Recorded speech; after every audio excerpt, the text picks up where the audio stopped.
त्या मेणबत्तीच्या जसं त्या मेणाचा असा पूर्ण थर तयार केलेला असतो, त्या थरावर हे तीनही गोल आपण ठेवले. आणि थोड्या वेळामध्ये आपण जर निरीक्षण केलं तर ते गोल हे वरच्या थरावर ठेवलेले होते ते हळूहळू खाली खाली खाली खाली जातील, मेणामध्ये आतमध्ये जातील. कारण या गोलामध्ये असलेल्या उष्णतेमुळे मेण पगळेल आणि पगळल्यामुळे ते गोलही खाली खाली जातील.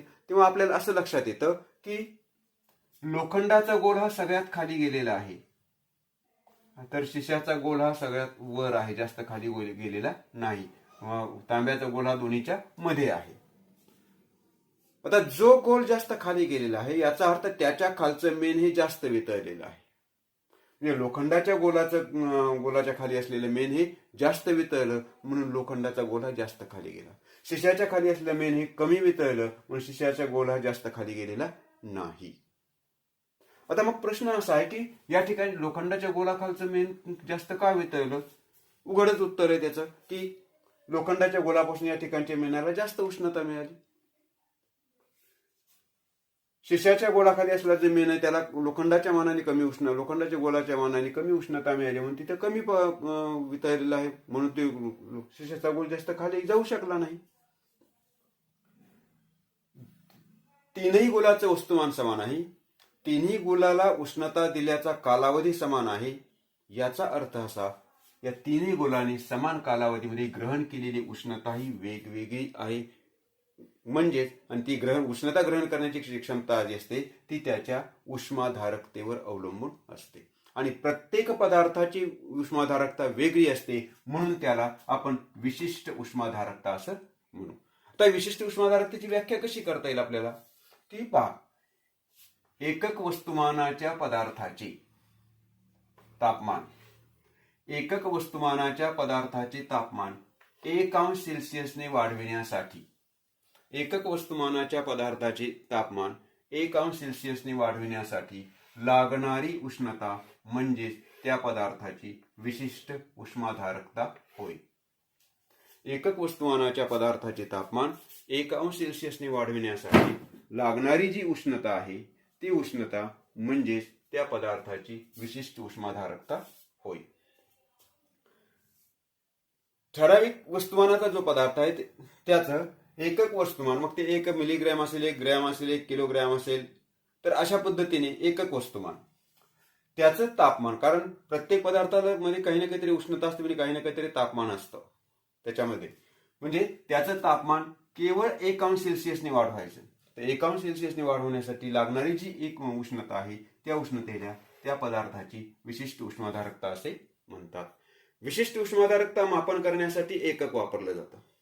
एसआय पद्धतीमध्ये विशिष्ट उष्माधारकतेचं एकक आहे जूल प्रति किलोग्रॅम अंश सेल्सिअस. आता याचं वाचन कसं करायचं? याचं वाचन बघा, जूल प्रति किलोग्रॅम अंश सेल्सिअस, जूल प्रति किलोग्रॅम अंश सेल्सिअस असं त्याचं वाचन करायचं. हे एसआय पद्धतीतील विशिष्ट उष्माधारकतेचं एकक आहे. तर सीजीएस पद्धतीमध्ये एकक आहे कॅलरी प्रति ग्रॅम अंश सेल्सिअस, कॅलरी प्रति ग्रॅम अंश सेल्सिअस, कॅलरी प्रति ग्रॅम अंश सेल्सिअस. जूल प्रति किलोग्रॅम अंश सेल्सिअस हे एसआय पद्धतीतील विशिष्ट उष्माधारकतेचे एकक आहे. तर कॅलरी प्रति ग्रॅम अंश सेल्सिअस हे सीजीएस पद्धतीतील विशिष्ट उष्माधारकतेचं एकक आहे. हे झाले पदार्थाची विशिष्ट उष्माधारकता. आता समजा आता विशिष्ट उष्माधारकतेची व्याख्या आपण पाहिली की एकक वस्तुमानाच्या पदार्थाचे तापमान 1 अंश सेल्सिअसने वाढवण्यासाठी लागणारी जी उष्णता आहे ती उष्णता म्हणजे त्या पदार्थाची विशिष्ट उष्माधारकता. आता समजा एखाद्या पदार्थामध्ये काही ठराविक कालावधीपर्यंत आपण उष्णता दिली, तर त्या कालावधीमध्ये त्या पदार्थाने ग्रहण केलेली उष्णता किती असेल ही आपल्याला कशी निश्चित करायची? त्यासाठी आपल्याला असं म्हणता येतं की पदार्थाने ग्रहण केलेली उष्णता आपल्याला निश्चित करायची आहे. समजा पदार्थाचे वस्तुमान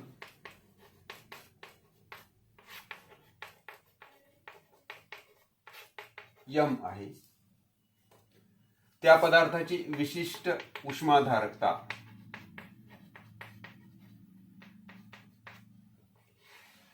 सी. लक्षात घ्या, कोणत्याही पदार्थाची विशिष्ट उष्माधारकता दर्शवण्यासाठी सी हे अक्षर वापरलं जातं. समजा यम वस्तुमानाचा पदार्थ आहे ज्याची विशिष्ट उष्माधारकता सी आहे, त्याचं तापमान आपल्याला काही अंश सेल्सिअसने वाढायचं, म्हणून आपल्याला तापमानातील वाढ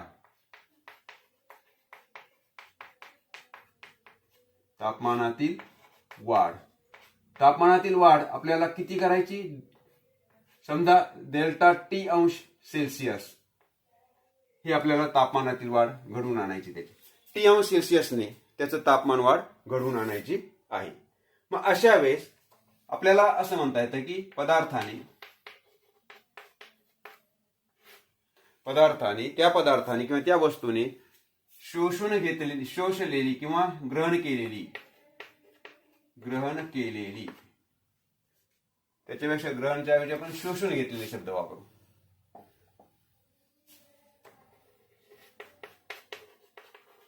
पदार्थाने शोषून घेतलेली उष्णता कशी निश्चित करायची. पदार्थाने शोषून घेतलेली उष्णता आपल्याला अशी निश्चित करता येते. पदार्थाने शोषून घेतलेली उष्णता बरोबर आहे पदार्थाचे वस्तुमान गुणिले त्या पदार्थाची विशिष्ट उष्माधारकता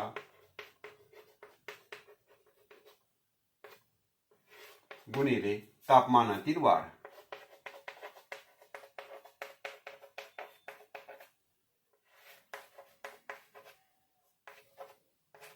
गुणिले तापमानातील वाढ. म्हणजे एखाद्या वस्तुमान काही ठराविक वस्तुमानाच्या पदार्थाला जर आपण उष्णता दिली, काही ठराविक कालावधीपर्यंत जर उष्णता दिली, तर त्या कालावधीमध्ये त्या पदार्थाने किती उष्णता ग्रहण केलेली आहे, किती उष्णता त्याने शोषून घेतलेली आहे, हे कसं निश्चित करायचं. समजा त्या पदार्थाचं वस्तुमान आहे यम, त्याची विशिष्ट उष्माधारकता आहे सी आणि त्याच्या तापमानामध्ये झालेली वाढ आहे डेल्टा टी. उष्णता शोषून घेतली आहे म्हणजे त्याच्या तापमानामध्ये वाढ झालेली आहे. मग याची शोषून घेतलेली उष्णता आपल्याला काढायची असेल तर वस्तुमान गुणिले पदार्थाची विशिष्ट उष्माधारकता गुणिले तापमानातील वाढ. पदार्थाचं वस्तुमान आहे यम गुणिले त्याची विशिष्ट उष्माधारकता आहे सी गुणिले त्याच्या तापमानातील वाढ आहे डेल्टा टी.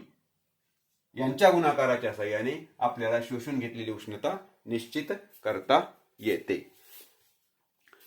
इथे एखाद्या पदार्थाला उष्णता दिली असता त्याने किती उष्णता शोषून घेतली हे आपल्याला या सूत्राने निश्चित करता येतं. पण समजा एखाद्या पदार्थामधून उष्णता उत्सर्जित होत असेल तर, उष्णता दिली जात असेल तर ती कशी निश्चित करायची. तर त्याच्यासाठी सुद्धा आपल्याला अशाच समीकरणाचा, अशाच सूत्राचा वापर करता येतो. काय करता येते. समजा एम वस्तुमानाचा पदार्थ आहे ज्याची विशिष्ट उष्माधारकता ही सी आहे. एम वस्तुमानाचा पदार्थ ज्याची विशिष्ट उष्माधारकता सी आहे, या पदार्थाने उष्णता दिलेली आहे म्हणजे काय झालं, तापमानात घट झालेली आहे. या पदार्थाने उष्णता दिलेली आहे म्हणजे काय झालं, तापमान घट झालेली आहे. म्हणजे तापमानातील घट, आपण आता इथे तापमानातील घट गृहीत धरू.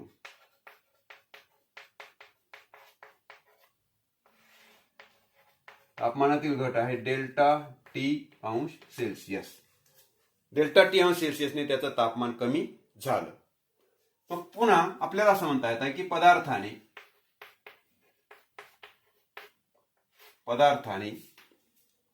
दिलेली किंवा गमावलेली,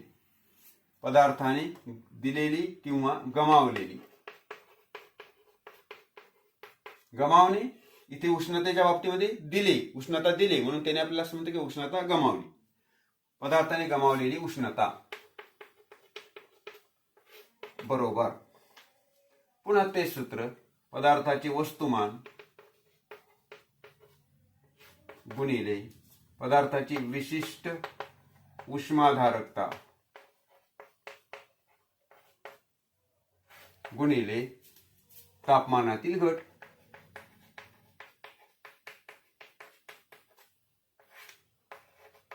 गुणिले तापमानातील घट. काय आहे गमावलेली उष्णतावरून? पदार्थाचा वस्तुमान m गुणिले विशिष्ट उष्माधारकता c गुणिले तापमानातील घट किती दिली? Delta T. तर हे जे सूत्र आहे याच्या साहाय्याने आपल्याला एखाद्या पदार्थाने उष्णता किती गमावली किंवा उष्णता किती कमावली हे आपल्याला म्हणजे ग्रहण केली हे आपल्याला निश्चित करता येतं. आता उष्णता विनिमय म्हणजे जेव्हा थंड पदार्थ आणि उष्ण पदार्थ एकमेकांच्या संपर्कामध्ये असतात तेव्हा उष्ण पदार्थ उष्णता देतो म्हणजेच गमावतो, तर थंड पदार्थ उष्णता ग्रहण करतो. हे जे तत्व आहे याला उष्णता विनिमयाचं तत्व किंवा त्याला उष्णतेची देवाणघेवाण आपण असं म्हणू.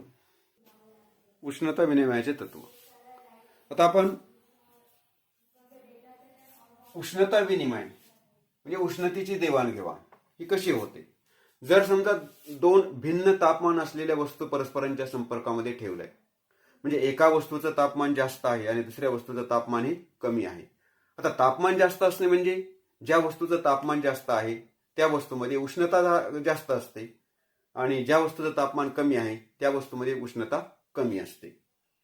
आता असे जेव्हा दोन भिन्न तापमान असलेले म्हणजे उष्ण वस्तू आणि थंड वस्तू परस्परांच्या संपर्कामध्ये ठेवली तर उष्ण वस्तूमधील उष्णता ही थंड वस्तूमध्ये संक्रमित होते किंवा थंड वस्तूमध्ये जाते. म्हणजे उष्ण वस्तूमधील उष्णता ही उष्ण वस्तूकडून थंड वस्तूकडे चालू राहते. आता हा उष्णतेचा प्रवाह किती वेळ चालू राहतो? जोपर्यंत दोनही वस्तूचं तापमान समान होत नाही तोपर्यंत हा उष्णतेचा प्रवाह चालू राहतो किंवा म्हणजेच ही उष्णतेची देवाणघेवाण चालू राहते. समजा हा एक गोल आहे आणि हा दुसरा गोल आहे. हा आहे उष्ण, हा आहे थंड. याचं तापमान जास्त आहे, या उष्ण गोलाचं तापमान जास्त आहे, थंड गोलाचं तापमान कमी आहे. दोन्ही परस्परांच्या संपर्कामध्ये आहे तेव्हा उष्णतेचं संक्रमण या उष्ण वस्तूकडून थंड वस्तूकडे होईल. हा प्रवाह किती वेळ चालू राहील? हा प्रवाह किती वेळ चालू आहे? जोपर्यंत या दोन्ही गोलाचं तापमान समान होत नाही तोपर्यंत हा प्रवाह चालू राहील आणि जेव्हा दोन्ही गोलाचं तापमान समान होतं तेव्हा त्यांच्यातला प्रवाह हा थांबतो. जर याचा अर्थ असा पुन्हा आपल्याला असं म्हणता येतं की इथे सुद्धा ही उष्ण वस्तू आणि थंड वस्तू आपण इथे आकृतीमध्ये दाखवलेली आहे, दोन्ही परस्परांच्या संपर्कामध्ये आहेत. मग इथे सुद्धा उष्णतेचा प्रवाह या उष्ण वस्तूकडून थंड वस्तूकडे चालू राहतो. जोपर्यंत दोन्हीचं तापमान सारखं राहत नाही तोपर्यंत तो प्रवाह चालू राहतो आणि तापमान सारखं झालं की त्यांच्यातला उष्णतेचा प्रवाह हा थांबतो, म्हणजे उष्णतेची देवाणघेवाण ही थांबते. आता इथे आपल्याला कसं निश्चित करता येईल की या उष्ण वस्तूने थंड वस्तूकडे किती उष्णता दिली? उष्ण वस्तूने थंड वस्तूकडे किती उष्णता दिली, किती उष्णता ही या उष्ण वस्तूने गमावलेली आहे, दिलेली आहे म्हणजे गमावलेली आहे. तर स्पष्ट त्याचं उत्तर आपल्याला म्हणता येतं की जेवढी थंड वस्तूने ग्रहण केलेली उष्णता आहे तेवढीच उष्णता या उष्ण वस्तूने गमावलेली असते. म्हणजे या प्रकारामध्ये उष्ण वस्तूचं तापमान कमी कमी होऊ लागतं तर थंड वस्तूचं तापमान ही वाढू लागतं. उष्ण वस्तूचं तापमान हे कमी कमी होऊ लागतं तर थंड वस्तूचं तापमान हे वाढू लागतं. जेव्हा दोन्हींचे तापमान समान होतं तेव्हा हा उष्णतेचा प्रवाह थांबतो. तापमान समान झालेलं आहे म्हणजे दोन्ही मधील उष्णता ही सारखी, उष्णतेची पातळी ही सारखी झालेली आहे. म्हणजे पातळीमध्ये फरक नसला की प्रवाह सुरू राहत नाही. मग हे जे उष्णतेचे देवाणघेवाणीचे तत्व आहे हेच उष्णता विनिमयाचं तत्व आहे. कशाला म्हणता येईल उष्णता विनिमयाचं तत्व किंवा कसं आपल्याला मांडता येईल? उष्ण वस्तूने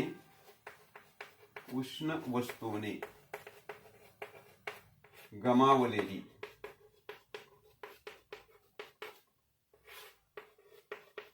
उष्णता उष्ण वस्तूने गमावलेली उष्णता, किंवा आपण इथे खाली लिहू त्याला उष्णता विनिमयाचे तत्व.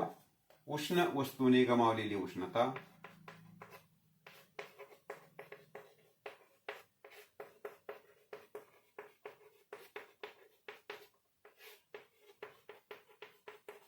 बरोबर थंड वस्तूने ग्रहण केलेली उष्णता, किंवा थंड वस्तूने ग्रहण केलेली उष्णता. हे जे आहे उष्ण वस्तूने गमावलेली उष्णता बरोबर थंड वस्तूने ग्रहण केलेली उष्णता, यालाच उष्णता विनिमयाचं तत्व असं म्हणायचं. की उष्णतेचा प्रवाह हा उष्ण वस्तूकडून थंड वस्तूकडे चालू राहतो. जोपर्यंत दोन्हींचे तापमान समान होत नाही तोपर्यंत हा प्रवाह चालू राहतो. मग इथे उष्ण वस्तूने किती उष्णता दिलेली असेल म्हणजे गमावलेली असेल, जेवढी उष्णता थंड वस्तूने ग्रहण केलेली आहे तेवढीच उष्णता उष्ण वस्तूने गमावलेली असते. म्हणून आपल्याला म्हणता येतं उष्ण वस्तूने गमावलेली उष्णता बरोबर आहे थंड वस्तूने ग्रहण केलेली उष्णता.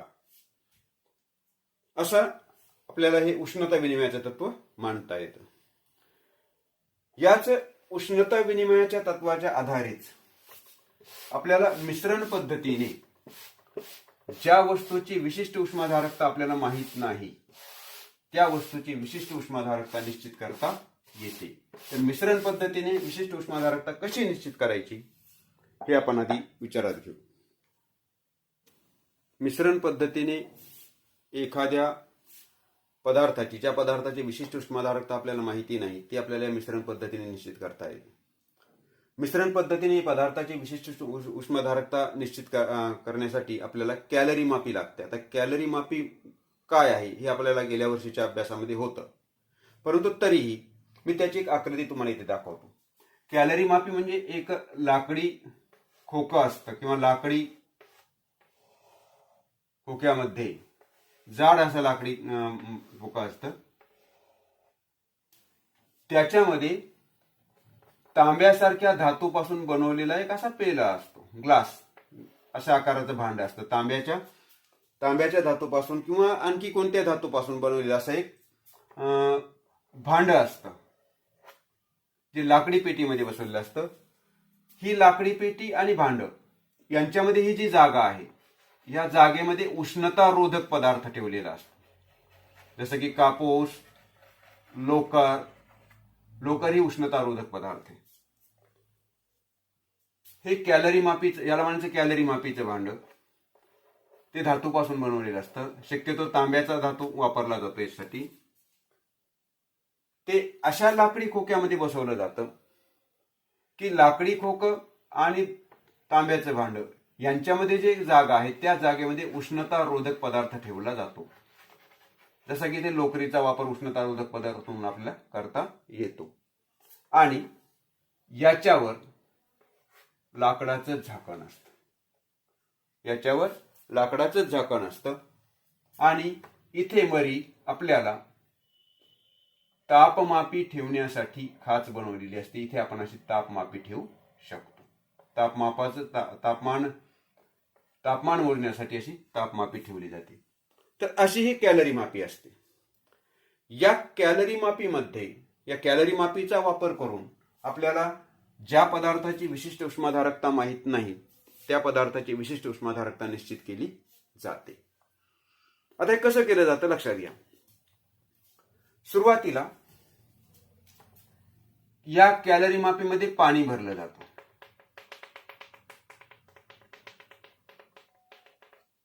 सुरुवातीला या कॅलरी मापीमध्ये पाणी भरलं जातं. पाणी भरल्यानंतर थोडा वेळ थांबून तापमानाची नोंद घेतली जाते.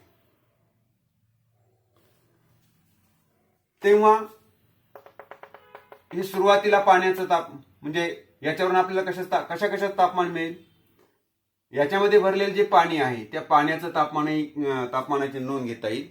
आणि लक्षात ठेवा की हे पाणी तांब्याच्या या कॅलरी मापीमध्ये भरलेलं किंवा धातूच्या कॅलरी मापी भरलेलं आहे. जे पाण्याचं तापमान असेल तेच तापमान हे कॅलरी मापीचं तापमान असतं. म्हणून सुरुवातीला पाण्याच्या तापमानाची आणि कॅलरी मापीच्या तापमानाची नोंद घ्यायची. त्यानंतर ज्या वस्तूची विशिष्ट उष्माधारकता आपल्याला निश्चित करायची आहे किंवा ज्या धातूची किंवा ज्या पदार्थाची विशिष्ट उष्माधारकता निश्चित करायची आहे त्या धातूपासून बनवलेला छोटासा गोल किंवा त्या धातूचा छोटासा तुकडा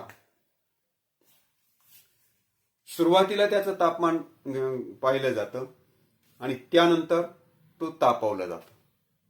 त्याला काही ठराविक कालावधीपर्यंत उष्णता दिली जाते. तो गोळा किंवा तो धातूचा तुकडा तापवला जातो आणि तापवल्यानंतर तो तुकडा या पाण्यामध्ये टाकला जातो. हे झाकण बंद केलं जातं आणि त्याच्यामध्ये पुन्हा ही तापमापी सोडली जाते. काही कालावधी जाऊ दिला जातो. त्या दरम्यान काय होतं, समजा हा ज्या पदार्थाचा आपल्याला विशिष्ट उष्माधारकता निश्चित करायचे तो गोल त्याचा गोळा आपण तापवून या पाण्यामध्ये सोडलेला आहे.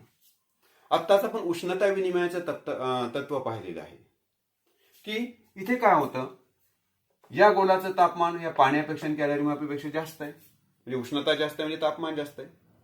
मग तेव्हा उष्णता विनिमयाच्या तत्वानुसार या गोलातील उष्णता कशामध्ये येईल, या पाण्यामध्ये येईल आणि पाण्यातील उष्णता कशामध्ये जाईल, या कॅलरी मापीमध्ये जाईल. कॅलरी मापी सुद्धा धातूची बनलेली आहे, मग धातूमध्ये सुद्धा उष्णता ग्रहण होणार. म्हणजे पाण्याची उष्णता धातू या गोलातील उष्णता पाण्यामध्ये जाईल आणि पाण्यातील उष्णता पुन्हा या कॅलरी मापीच्या द्रव्यामध्ये किंवा कॅलरी मापीमध्ये जाईल. तिथून ही उष्णता बाहेर पडणार नाही, कारण एकतर लाकूड उष्णतारोधक आहे आणि हे लाकूड आणि कॅलरी मापीचं द्रव्य किंवा कॅलरी मापीचं भांडं यांच्यामध्ये उष्णतारोधक पदार्थ आहे. म्हणून इथून उष्णता बाहेर पडणार नाही. ती उष्णता बाहेर पडू नये म्हणून इथे उष्णतारोधक पदार्थ आणि लाकडाची हे भांड किंवा बॉक्स वापरला जातो. आता इथे उष्णता विनिमयाच्या तत्वानुसार या गोलातील उष्णता पाण्यामध्ये आणि पाण्याची उष्णता या कॅलरी मापीमध्ये जाते. काही कालावधी जाऊ दिल्यानंतर पुन्हा या तापमापीची तापमानाची नोंद घ्यायची. तर आपल्याला लक्षात येईल की तापमापीचे तापमानाची वाढ झालेली आपल्याला लक्षात येईल. याच्यावरून सुरुवातीला पाण्याचं तापमान किती होतं, तापमानामध्ये किती वाढ झाली कळते. त्यानंतर कॅलरी मापीचं तापमान जे सुरुवातीला पाण्याचं तापमान होतं तेच कॅलरी मापीचं तापमान होतं आणि शेवटी हे पाण्याचं तापमान हे उष्णतेचा प्रवाह थांबतो. केव्हा थांबतो, जेव्हा या गोलाचं तापमान या पाण्याचं तापमान आणि कॅलरी मापीचं तापमान समान होईल. व शेवटी मोजलेलं जे तापमान आहे या तिन्हींचे तापमान असेल. ते गोलाचंही तापमान असेल, पाण्याचंही असेल आणि कॅलरी मापीचंही असेल. त्याच्यावरून आपल्याला पाण्याच्या तापमानामध्ये किती वाढ झाली निश्चित करता येतं, कॅलरी मापीच्या तापमानामध्ये किती वाढ झाली निश्चित करता येतं आणि या गोलाच्या तापमानामध्ये किती घट झाली हेही निश्चित करता येतं. आपण हे जे उष्णता विनिमयाचं तत्व अभ्यासलेलं आहे त्या तत्वानुसार आपल्याला इथे आता एक सूत्र मांडता येतं, ते म्हणजे स्थायूने गमावलेली उष्णता. आता मी ही आकृती मोडून काढतो.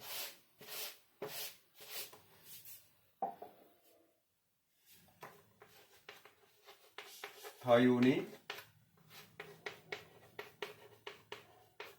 गमावलेली उष्णता किती असेल, कॅलरी मापीतील पाण्याने ग्रहण केलेली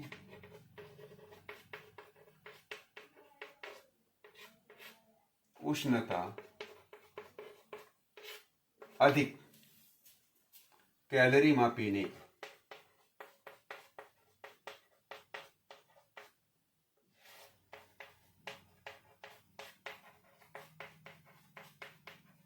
ग्रहण केलेली उष्णता, या दोन्हींच्या बेरजे एवढी या स्थायूने जी गमावलेली उष्णता आहे ते पाण्याने ग्रहण केलेली उष्णता आणि कॅलरी मापीने ग्रहण केलेली उष्णता या दोन्हींच्या बेरजे एवढी असेल.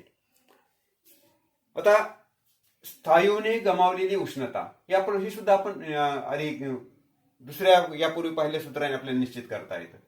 स्थायूने गमावलेली उष्णता याला आपण क्यू म्हणू. काय असेल? स्थायूचे वस्तुमान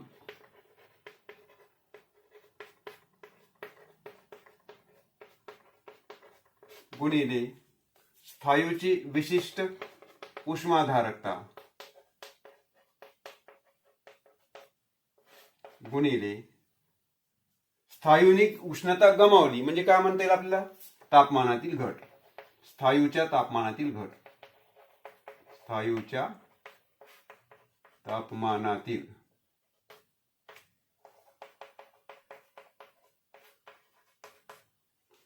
याची किंमत क्यू आपण निश्चित करू. आता पाण्याने ग्रहण केलेली उष्णता सुद्धा याच पद्धतीने निश्चित करता येतं. पाण्याने ग्रहण केलेली उष्णता बरोबर याला आपण Q1 म्हणू. Q1 बरोबर पाण्याचे वस्तुमान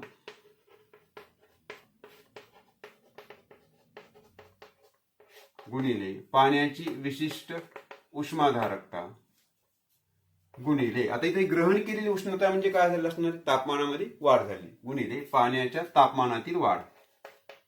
पाण्याच्या तापमानातील वाढ. तसंच आपल्याला कॅलरी मापीने ग्रहण केलेली उष्णता काढता येईल.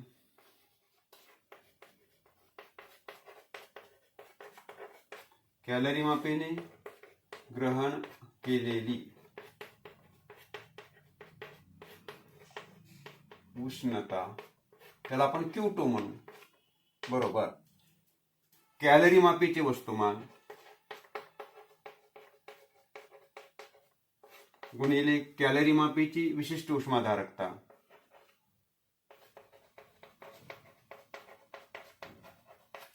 कॅलरी मापीच्या द्रव्याची म्हणजे याची कॅलरी मापी बनलेली आहे ते द्रव्याची विशिष्ट उष्माधारकता गुणिले तापमानातील वाढ. कॅलरी मापीच्या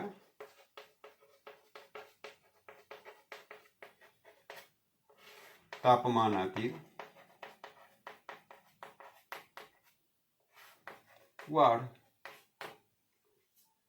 असं एक सूत्र आहे. आता इथे स्थायूने गमावलेली उष्णता ही Q आहे. Q बरोबर स्थायूने गमावलेली उष्णता कशावर असेल? पाण्याने ग्रहण केलेली उष्णता. पाण्याने ग्रहण केलेली उष्णता काय म्हणलं आपण? Q1 अधिक कॅलरी मापीने ग्रहण केलेली उष्णता Q2.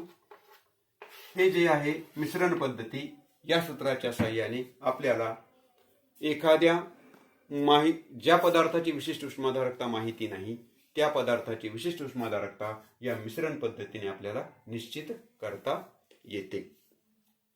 इथे या भागाबरोबर आपला हा पाठ संपतो आहे. विद्यार्थी मित्र हो, याचा जो स्वाध्याय आहे तो स्वाध्याय लगेचच तुम्ही तुमच्या वर्गपाठाच्या वहीमध्ये सोडून पूर्ण करायचा आहे.